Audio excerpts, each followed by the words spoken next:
We are combining the two lectures, lecture number 9, lecture number 10 into one, the two strategies of the entrepreneurs. One is called the defensive strategy, the other the aggressive strategy. The first has to do with mostly horizontal arbitrage, the second with vertical arbitrage. We do this because we want to make room for an extra special session on the gold basis and co-basis, which is the domain of Sandeep, and that will take place tomorrow morning. All right, so this is now the two strategies of the entrepreneur. We have already started discussing this yesterday. We talked very generally about arbitrage, which is the general form of human action, the human action of which Mises has spoken and wrote a book, his magnum opus, opus magnum, and we try to see all economic action in terms of arbitrage.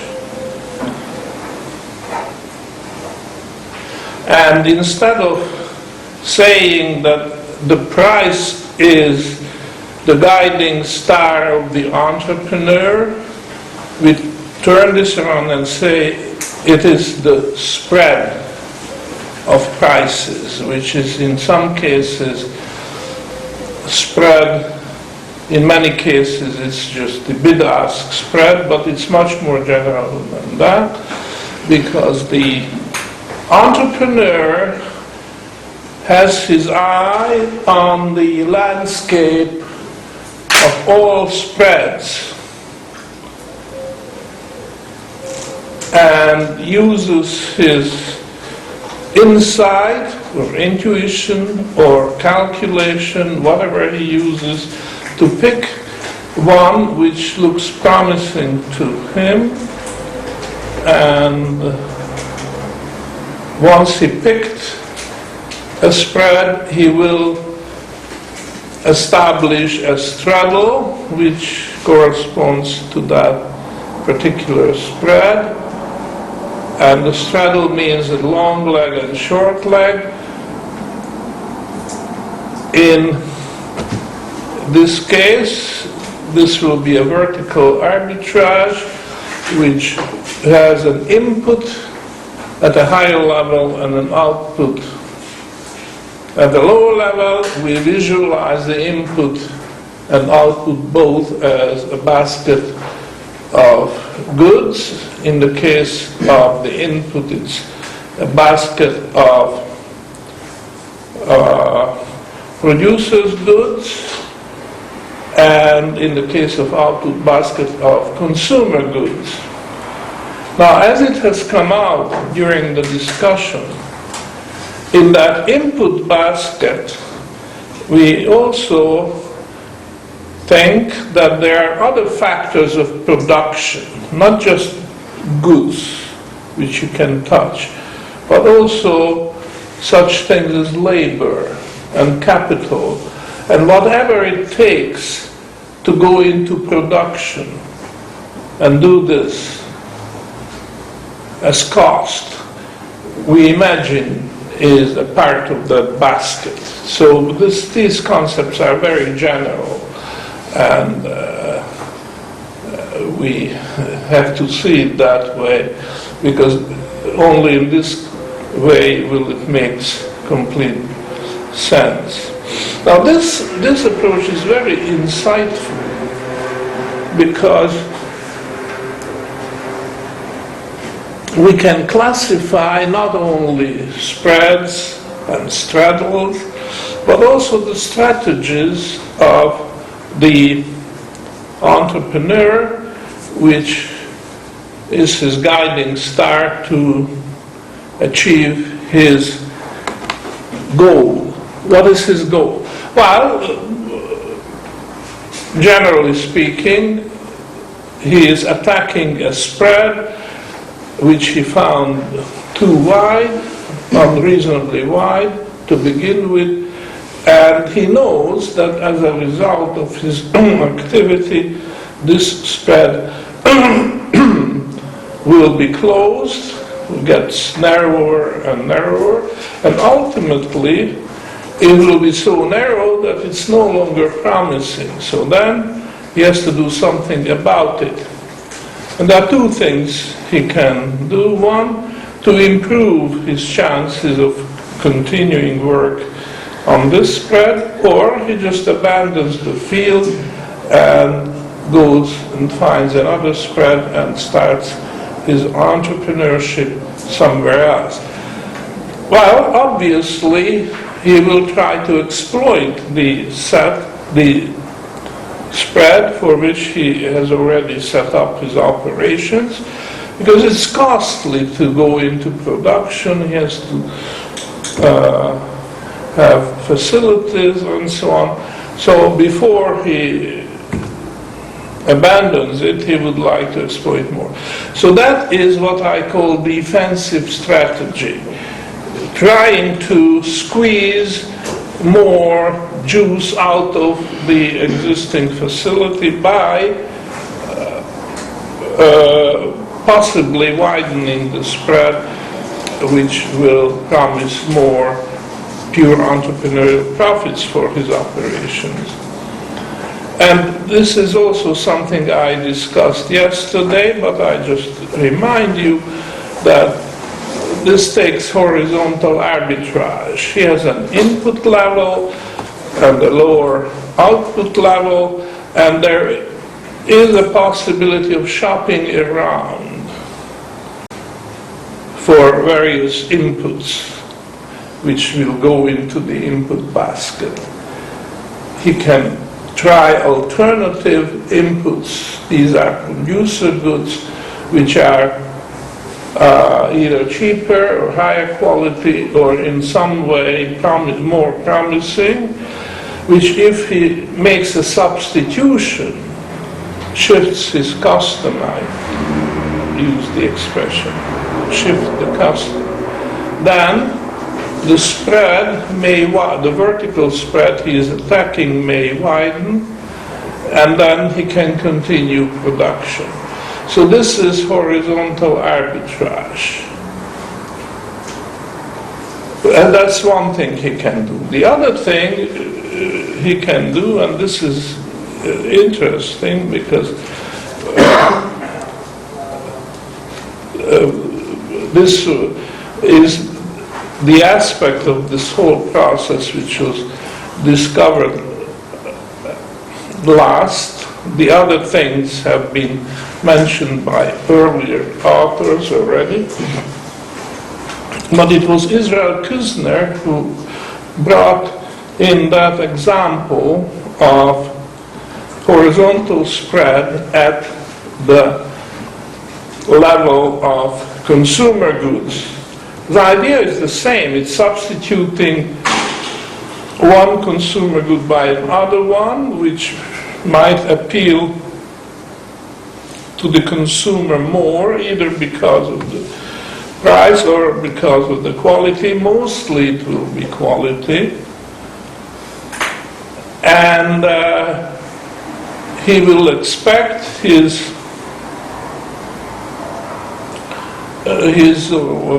profitability to last longer that way. So this is certainly under the heading of defensive strategy. It's another example of horizontal arbitrage. In a way surprising, because this idea of manipulating the output is not immediately obvious. We are talking about deliberately manipulating the output to make it more appealing to the consumer.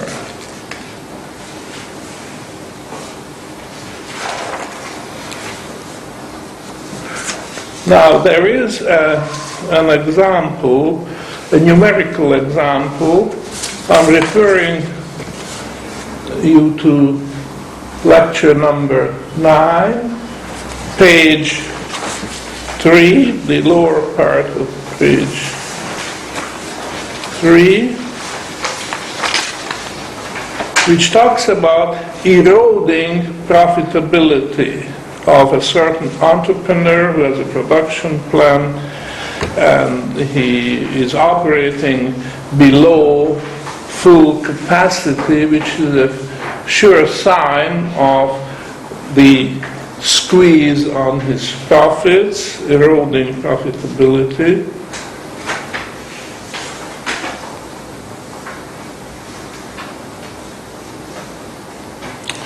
And the entrepreneur is tempted to do variation in product quality.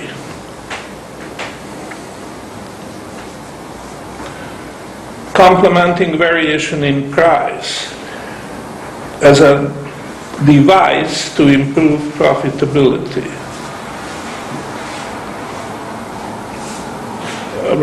Probably the word producer in this context is better, because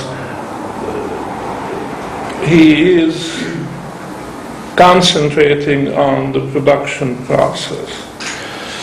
So the producer puts an alternative product on the market, say a higher quality edition X prime of X, that could be sold at a higher price with only minor increase in cost.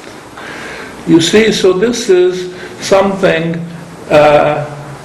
which goes a little bit beyond. He's not competing by lowering the price, he is competing by increasing it. And that's possible because he gives something in exchange for the higher price. He gives quality or some versatility which will make it more appealing to the consumer. And I think this is something new. I think back of my childhood, which was a long time ago, as you can judge. Then it was mostly price cutting. But as I got older, I realized that producers sometimes increase the price, which looked to me as counterintuitive. I mean, how can they expect to sell more if they have a higher sticker price? And then I realized that it just appeals to a lot of consumers. Well, probably this comes with increasing wealth, increasing well-being, and people, like, especially in the car industry, you can notice this, that some stupid little design change with a hefty increase in price will appeal to the consumer. So we can't judge the consumer. The consumer is the ultimate boss. He knows, or she knows, what he or she wants, and we certainly cannot criticize that choice. We just have to accept it. So based on that, there were a lot of successful strategies, in this case again, defensive strategy, which worked. So this example, numerical example, is worked out on page 4. And I am assigning a homework for you, all of you. Just go through this and see that it makes sense. This example comes from Mises' Human Action, but he talks about a doctor, a medical practitioner who offers a certain treatment at a certain price to his patients. And he decides that he is not getting a fair return for his effort, and then he changes something in the treatment and offers it at a higher price. So I thought about that example in Mises, and I said, perhaps if I rework the whole example, numerical example, in terms of a concrete good which the producer is manufacturing and putting on the market, and describe that slight change with a higher price, this would be perhaps equally convincing or even more convincing, because after all, the relationship between the doctor and his patient is a rather special relationship. It's always a personal relationship, whereas selling a product is not. The producer hardly ever talks to the consumer. He may or may not, but certainly the numbers are much larger. So I offer this example, a worked numerical example, to you for whatever it is worth, and I'll be happy to return to it if there are any questions. If you read this and either don't understand something about that or you criticize it, we can find time to return to that. So I'm not going to continue this because I want you to do your homework before we come back to this, if we will. If everybody agrees, there's no point spending more time on it. But just in case somebody would like to take issue with this, I'll be very happy to do that.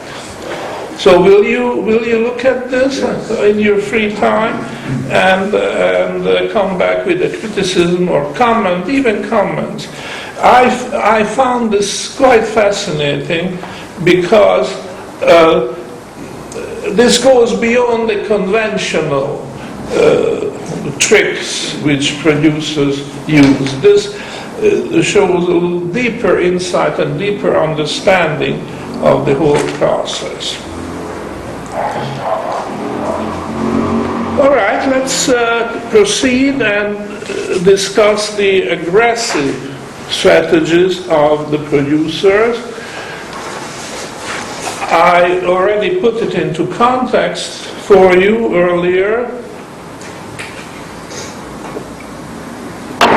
What happens again is that, going back to the history of it, there is this landscape of spreads.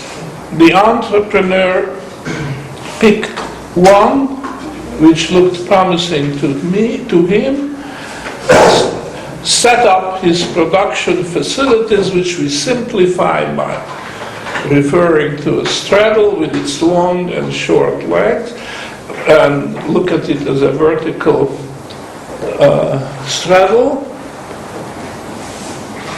And he has been at it, and as a result, the spread got narrower, and then he did various fiddlings, both at the producer's good level, substitution, horizontal arbitrage, and the consumer goods level, also horizontal arbitrage, substituting one consumer good by another, with slight modification, which did not necessitate changing his vertical spread, and he did it several times, again and again, and as predicted, the spread narrowed and then widened a little, narrowed again, but ultimately the producer realized that that's it, there is no more flower, the bloom is off the flower garden. There's not much he can do other than abandon the original straddle, which has worked very well for him, but now, partly because his own efforts, partly because of competition on right and left, he has squeezed the last drop of juice, and it's time to move on. Yesterday I had the opportunity to refer to different ways how he can move his straddle, vertical straddle.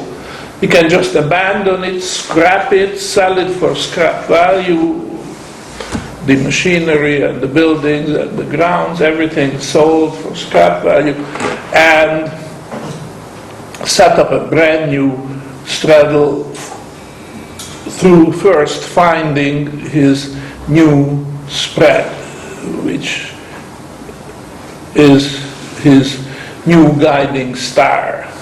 That's one thing he could do, and probably a lot of them are doing it. But he can do, and this is a job. All right, he just clean cut. He gives it up, the old one, and sets up a brand new one. But he could do it somewhat more continuously if he looks at the existing straddle, the old straddle I call it, which he is going to liquidate, but not all at once. He is looking at this as the old vertical straddle, and he's going to set up a new vertical straddle and looks at it as a four-legged straddle and winds up operation gradually. And this has a reason of its own. It's appealing because he doesn't have to scrap something which is still working. I mean, he's not scrapping, as in the first example, a facility, but he is just phasing it out. And as you know, there's a difference. So perhaps this is the better one. We don't have to make a judgment about one or the other method, because it depends on the circumstances which we haven't specified. So I just mentioned this because this is an interesting example, this gradual shifting of the vertical straddle from the old to the new, because this is an example where the four legs of a straddle are each in a different market, as the most general. Because all the previously mentioned four-legged straddles were special in some ways. Either the initial and terminal legs were in the same markets or some other specialty. But in this case, you have four different markets, two in the producer goods and two in the consumer goods market. And you have that flexibility and the greater choices, the greater number of choices which are available.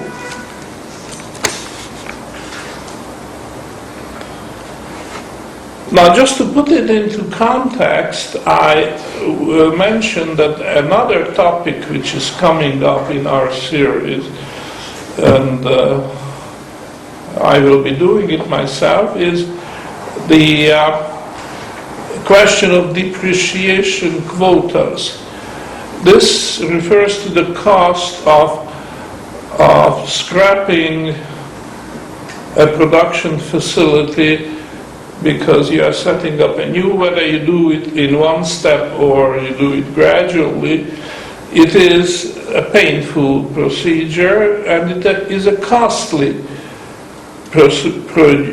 procedure, and because of that you hear a lot of complaints. Producers complain that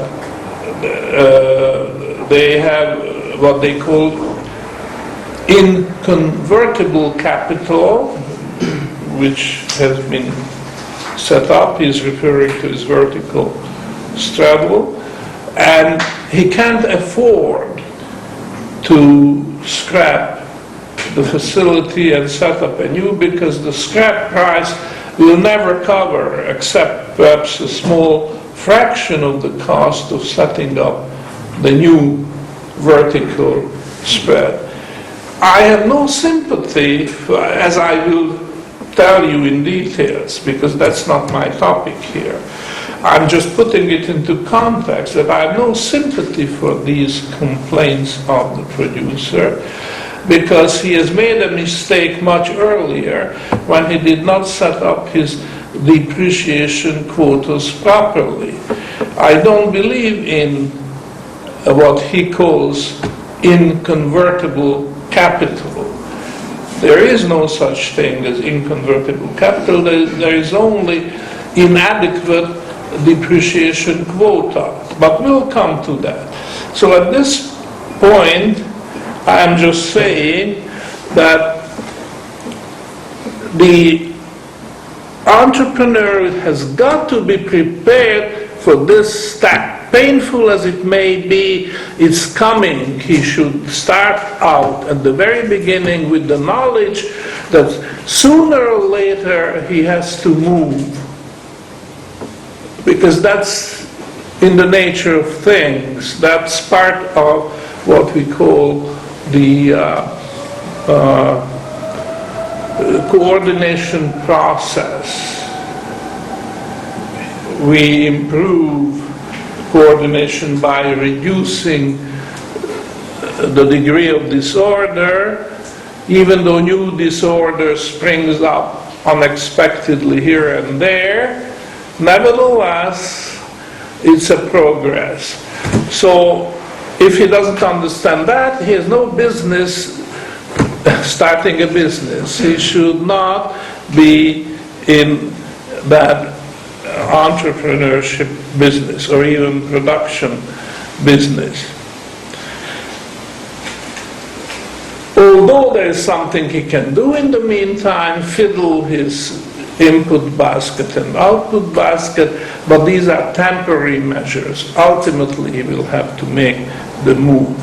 So ultimately, this aggressive strategy will have to overtake whatever else he's trying to do in a defensive posture.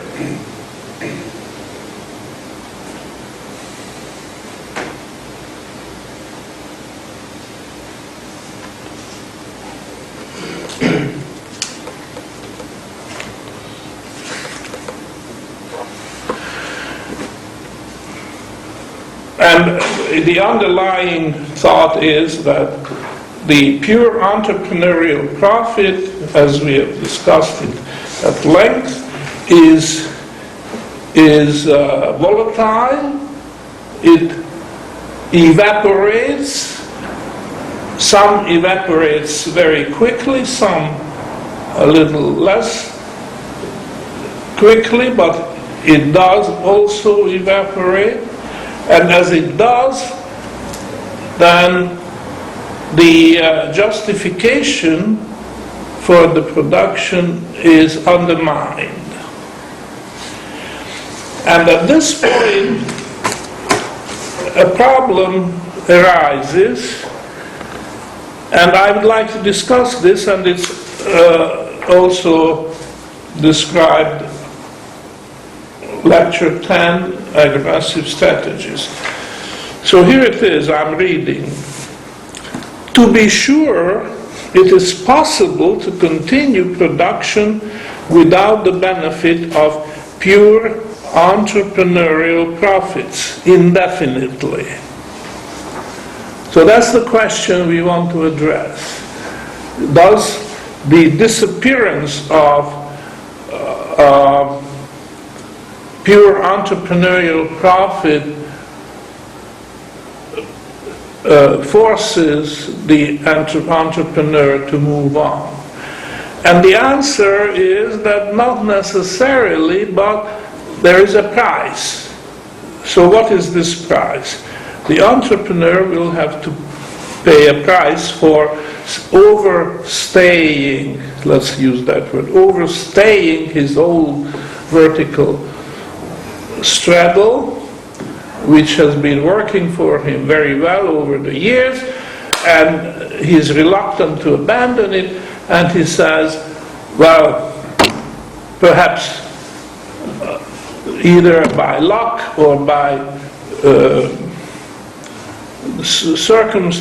favorable circumstances, I can continue in that.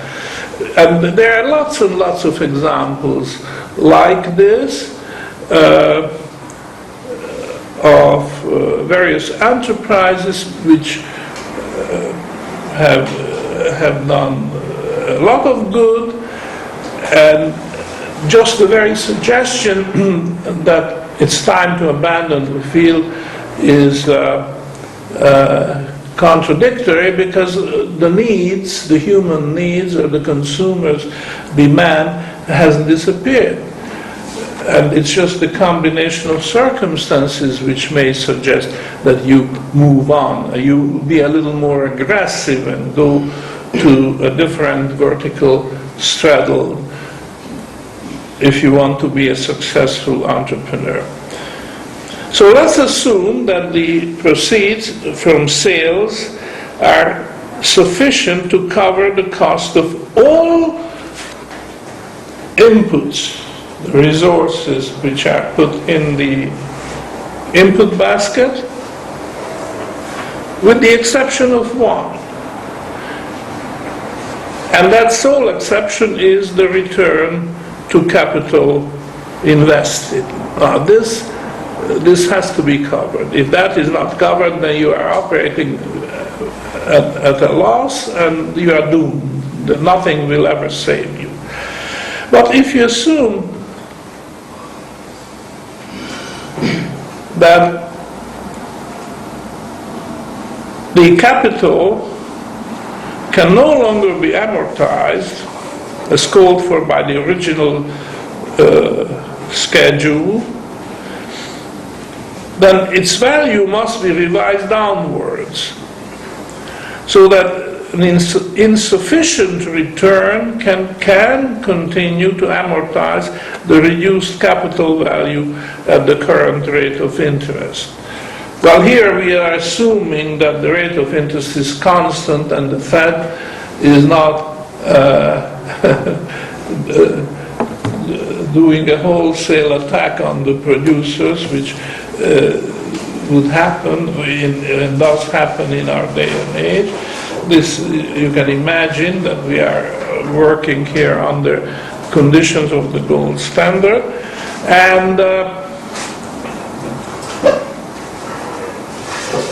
the interest rate is constant, and the proceeds from the sales, as I have just said, are sufficient to cover the cost, and the only adjustment possible if you want to stay with your old straddle, the only compromise you can make is you reduce the value of your capital so that in the future a smaller cash flow can amortize that capital.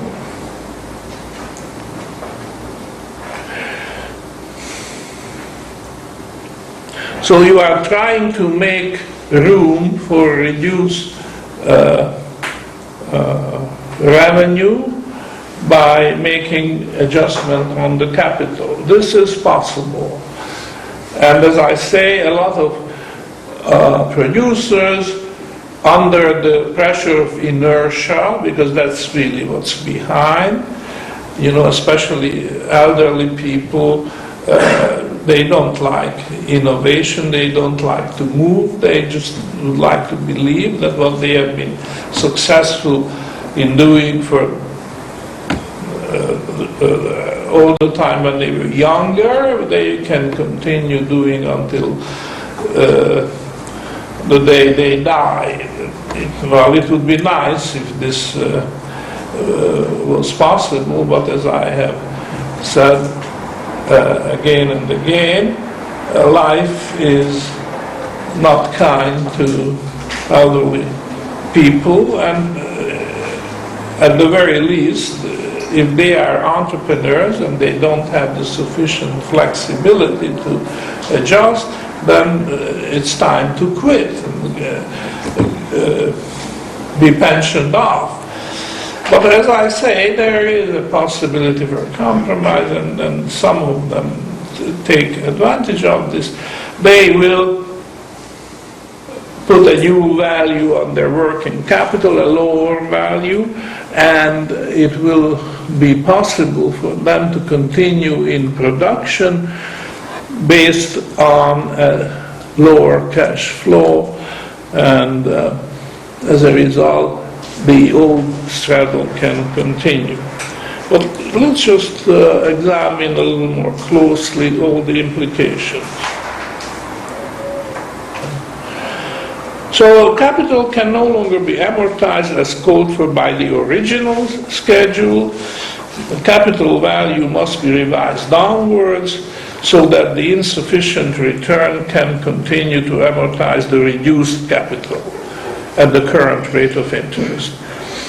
The resulting capital losses are simply passed on to the shareholders. We are assuming that this is a joint stock company with shares outstanding, and the shareholders will have to bear the loss. This is happening all the time today. If you look around, you will say all the burden is shifted on the shoulder of the shareholders. Now, lots of companies are operating with losses, and they don't care because the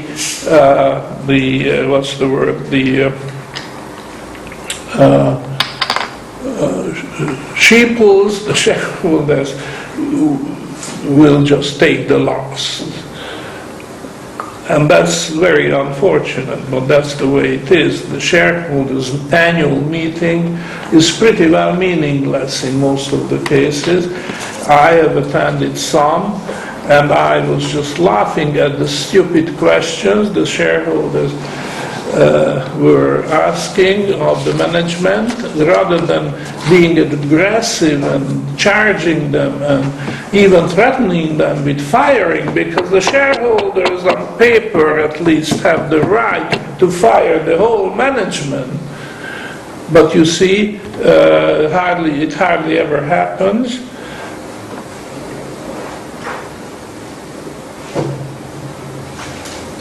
So the outcome is that the management is managing the annual meeting, and it happens as a production play. Every shareholder who says something will say exactly what is in the script. He cannot deviate one word from the script, and everything happens the way the management wants it to happen.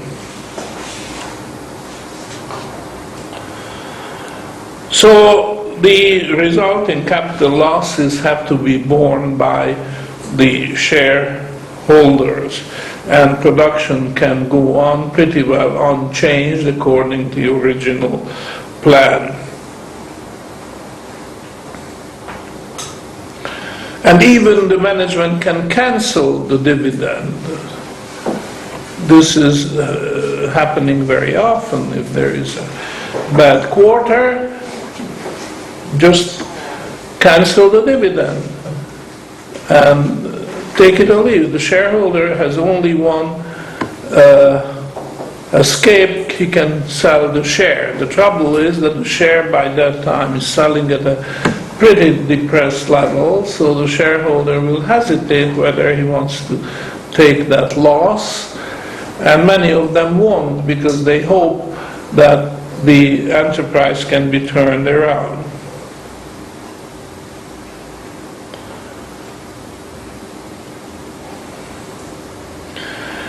Now, the question I originally raised and now want to answer is that a reasonable plan to settle for the disappearance of the pure entrepreneurial profit from the vertical spread and vertical straddle, and continue by cutting capital values?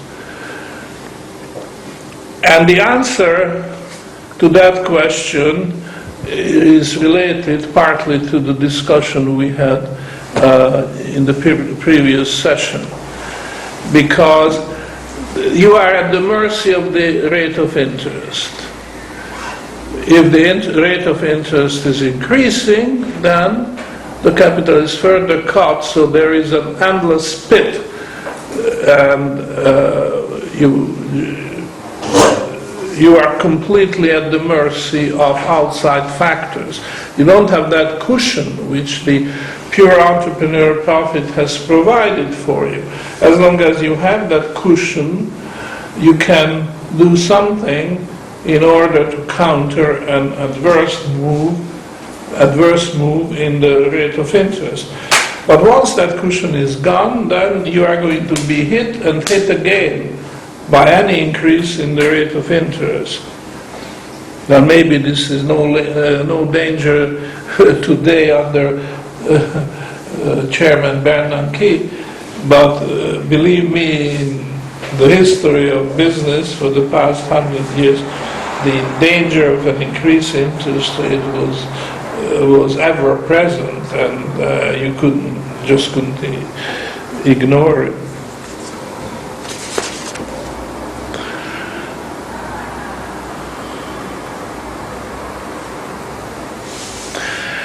However, this discussion about the shoestring operation, I say shoestring, but it could be a huge conglomerate such as General Motors, or think of other giants. Shoestring in the sense of allowing pure entrepreneurial capital as a cushion just be pulled out from the financial structure of the production, that this discussion gives us an insight. The greatest importance to us are those enterprises that can, thanks to alert entrepreneurship, generate pure entrepreneurial profits consistently. And the emphasis on the word consistently, because sporadically most of the enterprises generate pure entrepreneurial profits.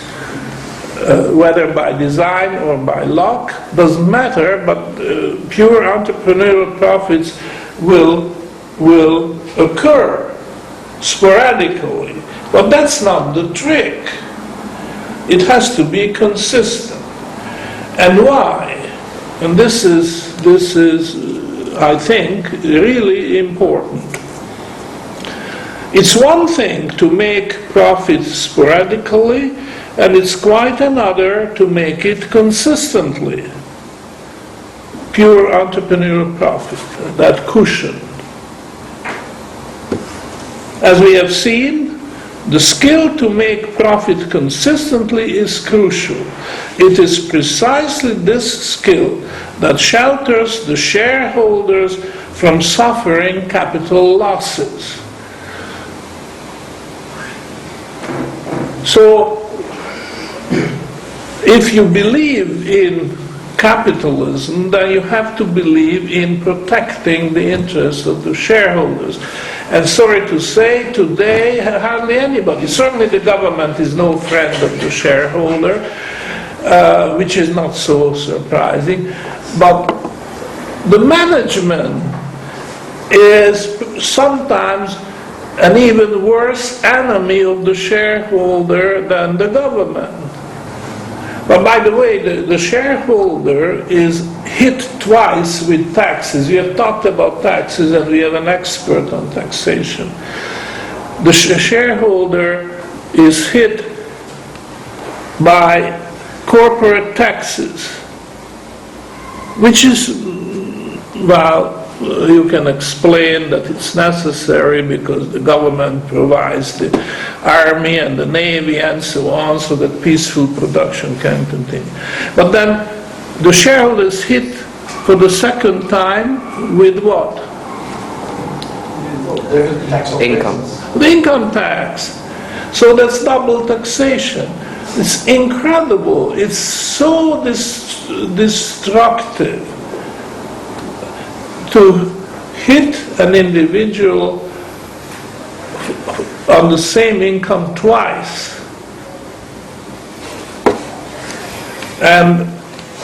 But that's it, there it is. But, you know, this was an issue. This has been an issue for more than 100 years.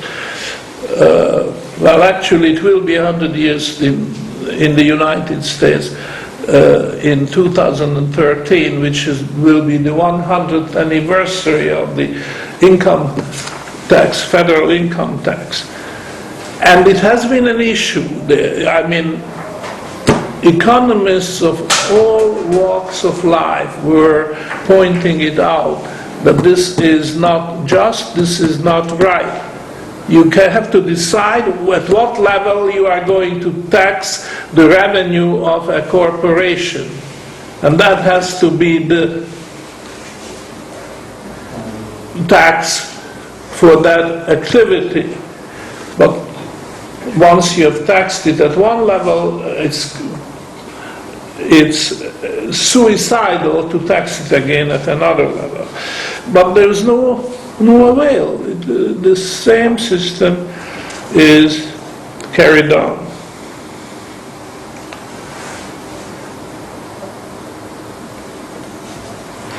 So we are coming to that very important aspect of pure entrepreneurial profits, which is not sufficiently recognized in the scholarly literature. The social role of pure entrepreneurial profit is to avoid capital loss inflicted. It doesn't matter on whom the loss is inflicted, but a loss is a loss, and ultimately it's a loss for society as well. So I want to focus on that issue, which is not sufficiently spelled out anywhere. Why, or what is the ultimate consequence of this? In the modern world, most production takes place within the corporate framework, and most retirement pension plans depend on the integrity of the dividend income derived from the ownership of industrial shares. Just look at the pension funds in the most developed countries, the United States, Australia, so much of Europe also, although in Europe I think the curse of socialism kept ahead at the greatest rate. But even in Europe, it's pretty obvious that the dividend income which the corporation pays is not a toy which can be used or even destroyed at the pleasure of the government. It is a vital source of income for the retired segment of the population. And if you run these shoestring corporations which say, okay, we go ahead and continue the vertical straddles and production and so on the basis of zero pure entrepreneurial profit, because after all it's possible if there are capital losses once in a while, we just cancel the dividend income, we just take it out from the shareholders. But it's not really the shareholders who are still young and strong and full of energy and can make up lost income. It's the retired segment of the population which they are hitting. Because the pension income, the integrity of the pension income depends vitally on that dividend, which the corporations have to declare quarterly. And if you set yourself up in such a way that I don't care about pure entrepreneurial profits, then you are really cutting the ground from underneath the pension funds. And ultimately, you will find that a growing population of retired people will be left up high and dry without the wherewithals. They will literally not be able to pay their grocery bills, their rents, their electricity bill, and grocery and the rest of it. So that's what is happening. And this is why this question of aggressive strategies, vertical arbitrage, is very important. Because you do need that cushion, you do need pure entrepreneurial profit. And a lot of demagogic agitation you hear nowadays about so-called good corporate citizenship. What they mean by that is that corporations are fat as they are, and therefore we can squeeze them. We can squeeze them on the issue of the environment. We can squeeze them on the issue of poverty, on this, on that, because they are fat anyhow. Well, this is a very stupid, very short-sighted policy. Profits are vital in our social structure. And most people just don't see this. But I promise you, when you will become a pensioner, as I am now, you will see this far more clearly than you see it now. When I was young, I didn't think in these terms, because I said, well, if I lose this income, I just make more exertion somewhere else and make up for the loss. But this goes only so far. When your medical bills start piling up, when you feel that your energy level is getting lower, and there is one point in your life when you have to give up all productive activities, including writing, and that's really the tragedy of life, that even if you say, well, I don't care because I don't depend on income, I can always write. And if my hand is paralyzed, now there's still the computer, and now that you can convert words into... We speak French. So the fact is that there are lots of examples, very tragic examples, productive-minded people who still have the ideas, but they just haven't got the energy to put it on paper. No technological improvements will change that, because this is something, a part of human nature. We, like an old engine, run down and at one point will no longer perform, even though our mind may still produce good ideas. But you need energy to sit down, to concentrate, to devote so many hours of the day to this kind of activity, and they can. So we don't know how much very valuable thoughts have been lost because of that. And therefore all we can do is just to make it possible that we give a minimum level of comfort to retired people, so that if they still have productive ideas, they should be able to leave it and don't take these ideas with them to the grave, because that will be loss of the society. So this talk about good corporate citizenship is just talk, because there's no substance to it.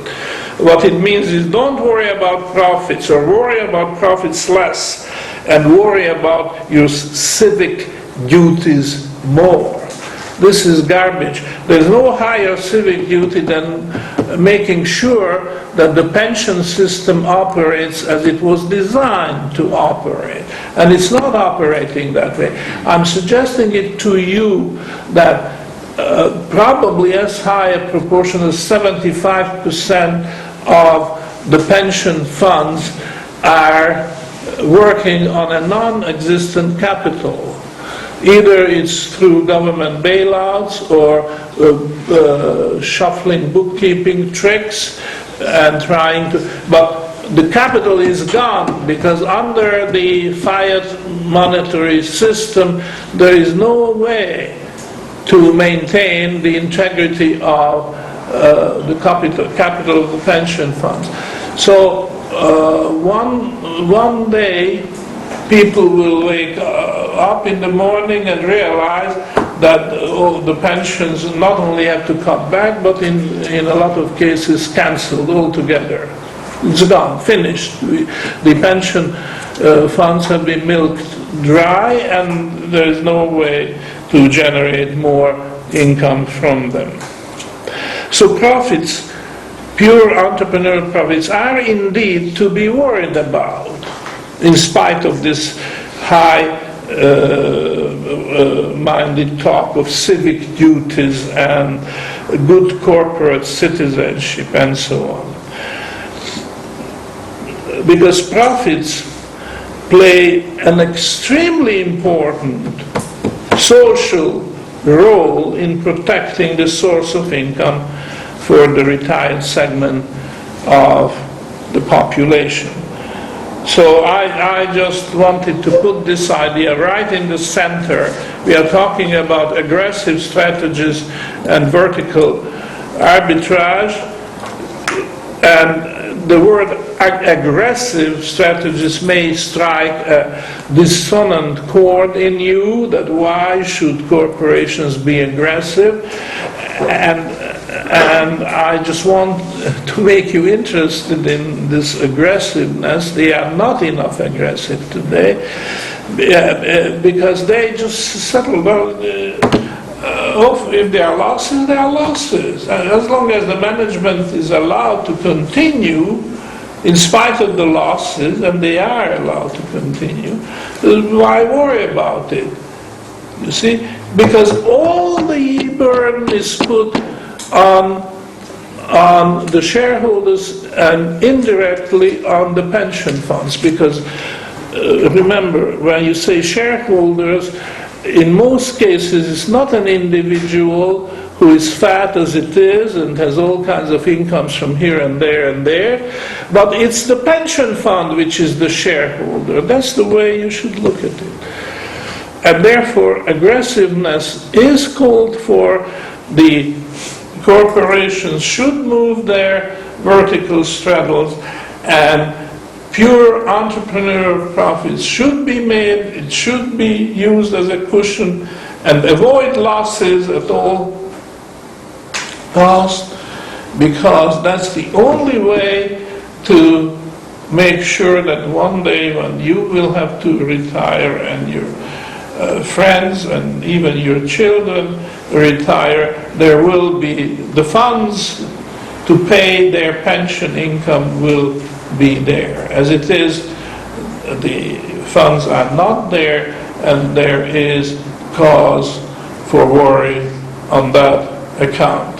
So with this, I think I finished the topic both, and I would like to see your questions after the coffee break. Great. Come back in half. All right.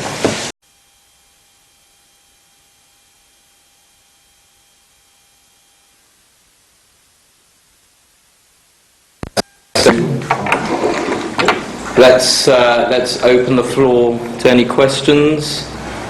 As a little addendum, there are 3 immediate taxes that you might have to pay, because if you sell your shares, you'd have to pay a capital gains tax. That is assuming that you've got a profit on them. And those capital gains are illusory because they are due to the Yes. the setup of the monetary system. They are not real profits. Not real profits. It's equivalent to when the Romans debased their currency. They hung the threat of execution on any shopkeepers who put up their prices. So you can't really do that in today's day and age. So you tax it instead. Well, the Shah did it. The Shah The Shah did it back in 1978. of Iran. Yeah. Well, we know what happened there. We know what happened there. So questions?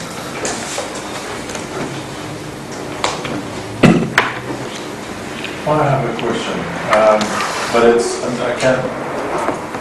I was hoping someone else would ask a question so I can think of how to express it a bit longer.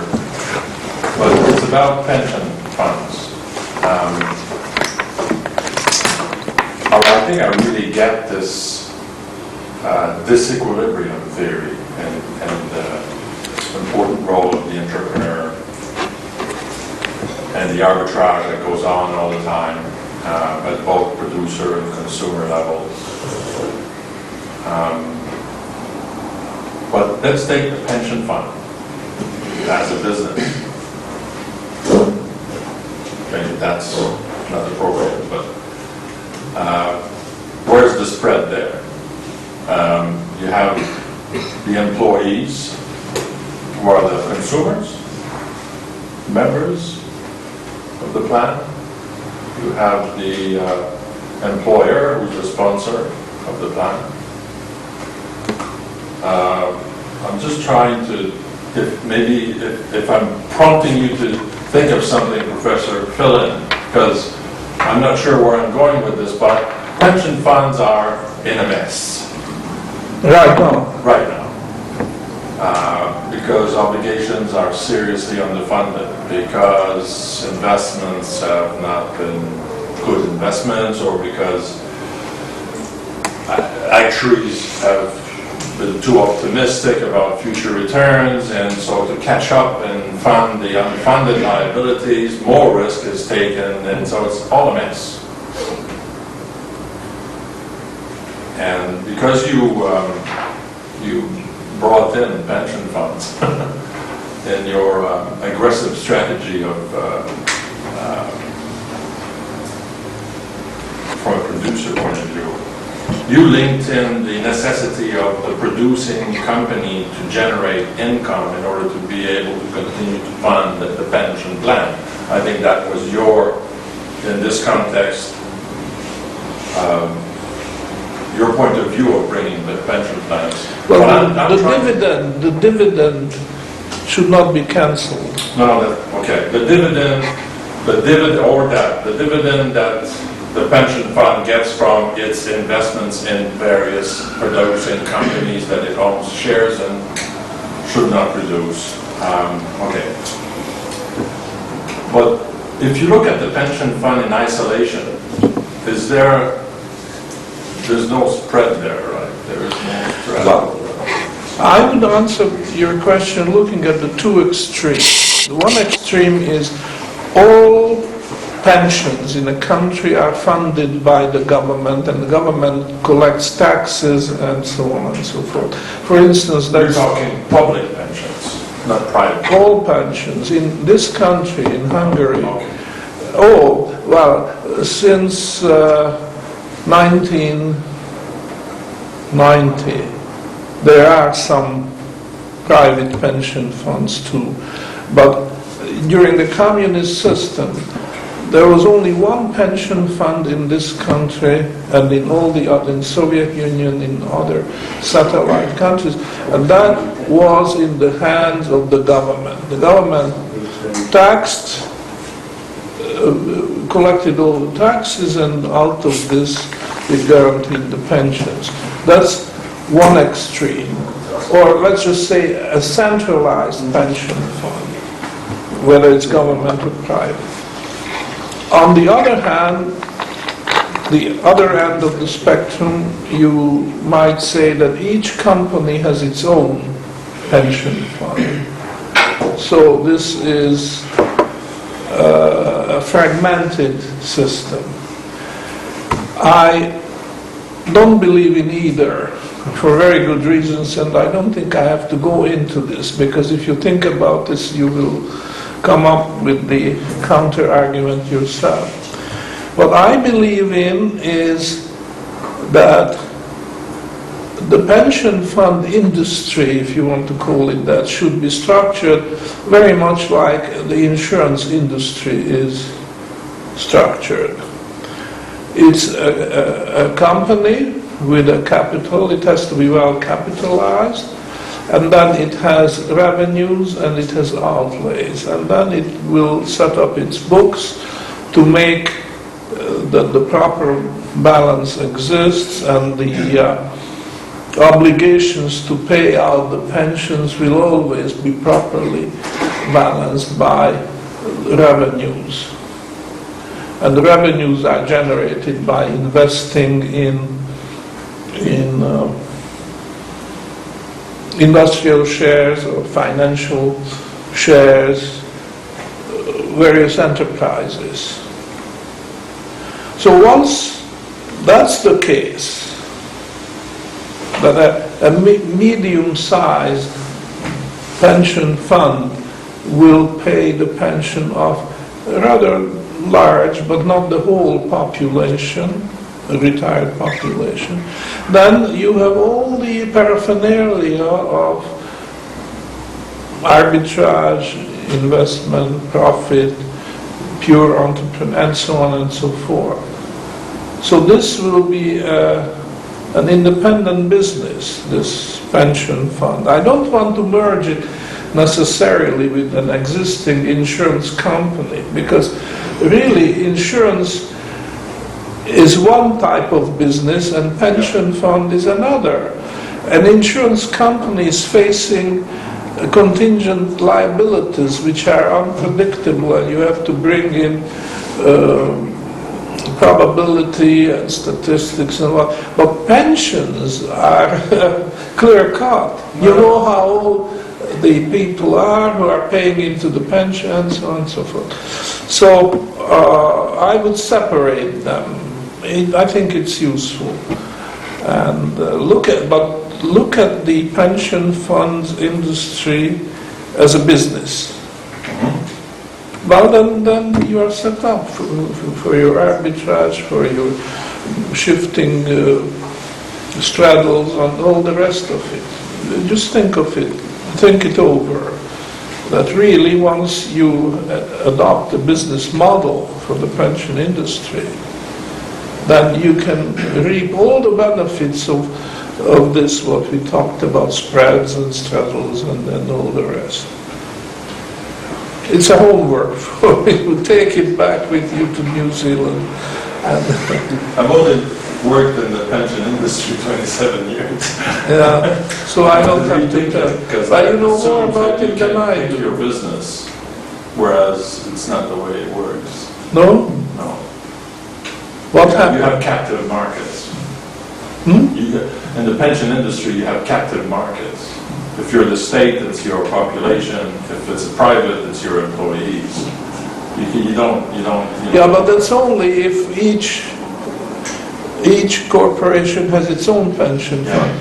But if the corporation can shop around and... Yeah, well, that's So- what I mean. That's not how the industry is. No. That's not, yeah, I have to rethink. Yeah. Yeah, no, If that would assume portability. That would assume that there was portability of your Oh, accrued absolutely. benefits. Well, So you could, as a member, take your accrued, funded, paid, or provided for today retirement basket of money and go somewhere else where it's better managed. I'm not sure, well, there are two kinds of portability. One is when the individual pensioner is in full charge and he could collect his nest egg of capital, Actuarial value. yeah, and take it where he likes, or even invest it for himself. That I don't think would work, certainly not on the present monetary system, which is based on hidden inflation and stealing from the savers. That's what it's based on. All the claims of the present system for contributing to progress is based on stealing from the savers. And they are partly, of course, the pensioners or those who expect to collect pension when they get older, but also those who save for the education of their children or because they want to go into business at a later time in their life or something like that. They are being plundered day in and day out by this system. There's no saving grace. It's a rotten system. It's based on hacking away at the roots which nourishes society, the savings, you know. So I don't really advocate portability for the individual. This would be a very tricky problem, but only when you have a firmly established gold standard. Then perhaps you could do this. The best you can hope for under the present system is that the corporations which collect the pension contribution from employees have a real bargaining power, and they go to the various pension funds which are run as business in competition with one another, and then strikes the best deal. The corporation would say, look, we have so many employees, we have such a cash flow coming in, and we demand this and this and this if we give the contract to you. And this contract is not forever, it's for a definite period of time, and then we review it, and if you don't live up to our expectation, we reserve the right to take away the pension from you and give it to somebody else. That is the best hope, I think.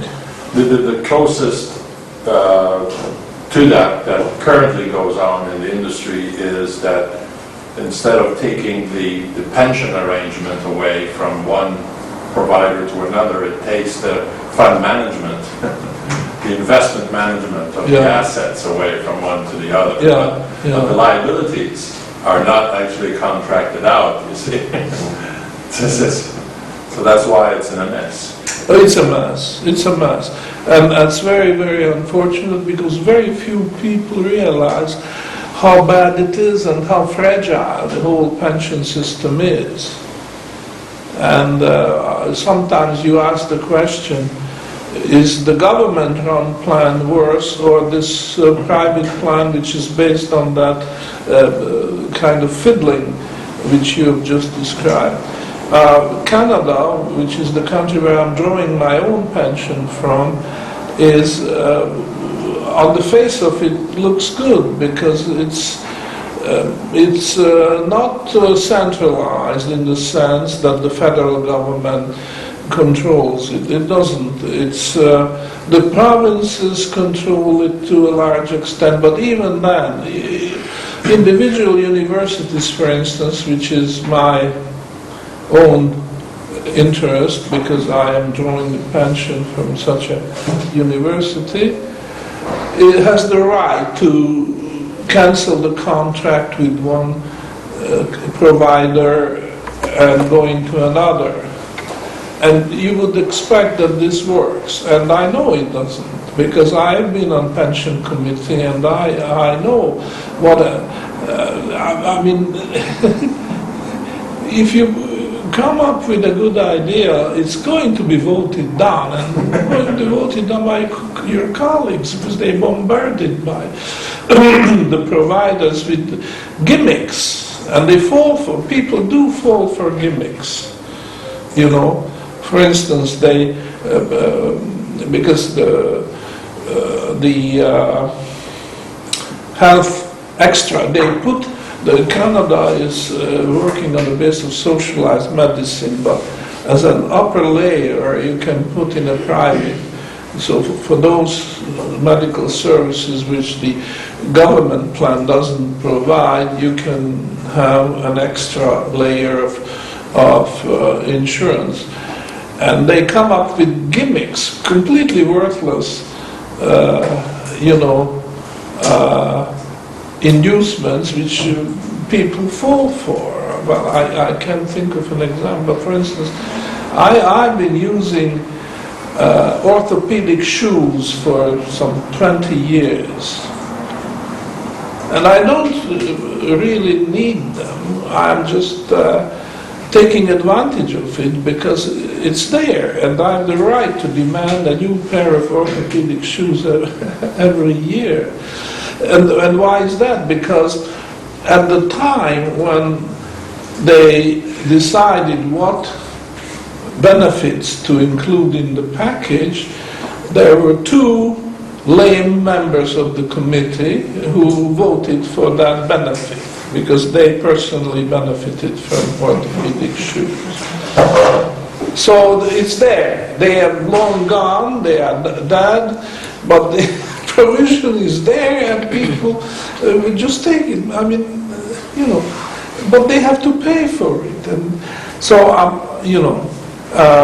there are all kinds of reasons why this is a mess, and really only a radical reform would succeed. And I'm not very optimistic about this. And you could say a few words about this. Tell me, how is it that the actuarial profession is so blind to the problem? I don't think they're blind, Professor, to the problem. Well, they're not talking about it. They may not be talking about it publicly. After all, the concept of insurance, the concept of putting money aside for older days, or transferring the risk of outliving your savings by buying an annuity, and all those ideas came from actuaries. But where I think things started to fall down is this what's the word? The socialism of it, in a way, trying, make people believe that they don't really have to save to get a pension. Yeah. The state will look after you because there's general taxation and things like that, and concepts. Actually, have a whole range of different ways of funding, providing for in advance future obligations, and some are more rigorous than others. In the private sector, generally, the approach will be more rigorous, but in the public sector, it's generally called pay-as-you-go. Pay as you go. Pay-as-you-go, which means, it's a Ponzi scheme. Unfunded system. It means that, there's money coming in all the time, but there's money coming out, and if the money coming in stopped, it would take months before there's no money left to pay out. So there's no reserves, there's no meaningful reserves. So the public system generally is built on the belief that you have a growing population, is based on the belief that people don't live longer and longer and longer, or at least you adjust your retirement age from 65 to 68 to 70 to 75, You don't leave it at 65. All those things. So, but rather than being, maybe also has to be said that few actuaries are involved in politics. And Yeah, that's another thing. that would probably have helped a lot. The lawyers, 90% of politics. Lawyers But and accountants. actuaries, well, even Actuaries, the legal doctors are There's no money in it, you see. no money in it.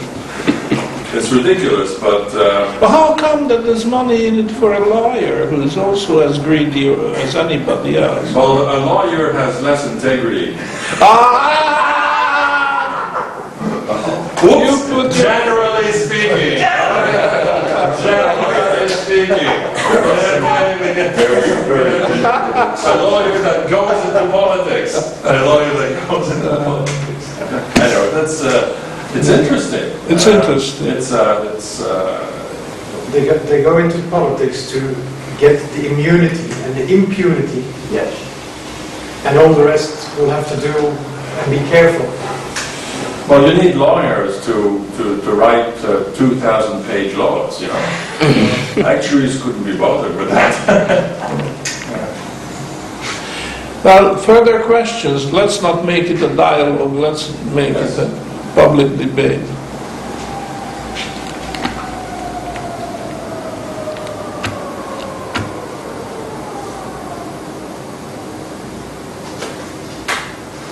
I have a question. How would you explain to somebody from the street, an average person not interested in economics, what is wrong with our monetary system, or how would you get him to be interested in what is happening?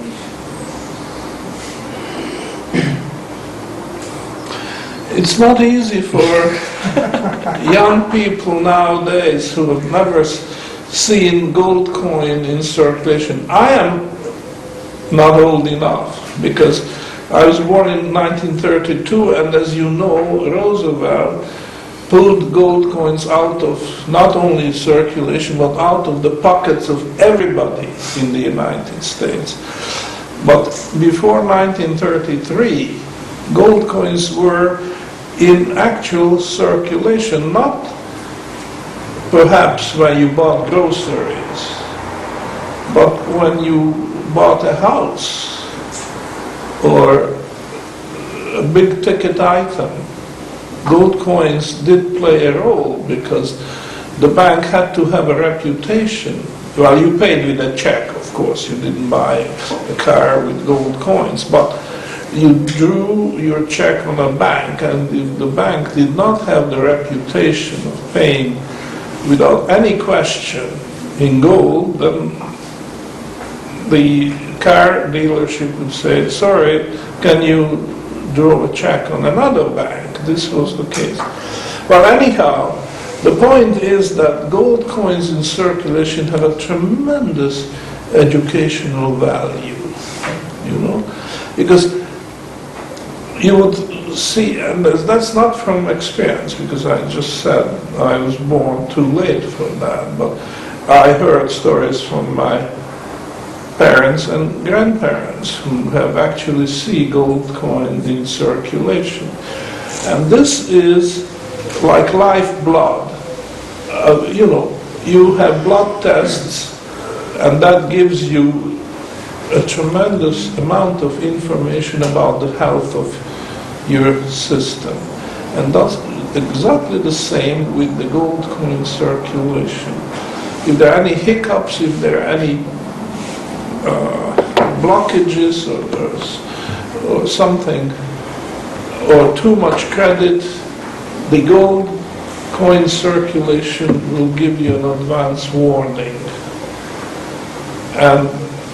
And therefore, we just don't have any kind of experience in society which will convince you that a healthy blood circulation in the economy means gold coin circulation. We have eliminated all the white blood cells which fight the disease from circulation. It's circulation of death. What makes up for circulation must have these disease-fighting white blood cells. Red cells is not enough. We have red cells. The oxygen is being carried because the system is still working, right? But it's open to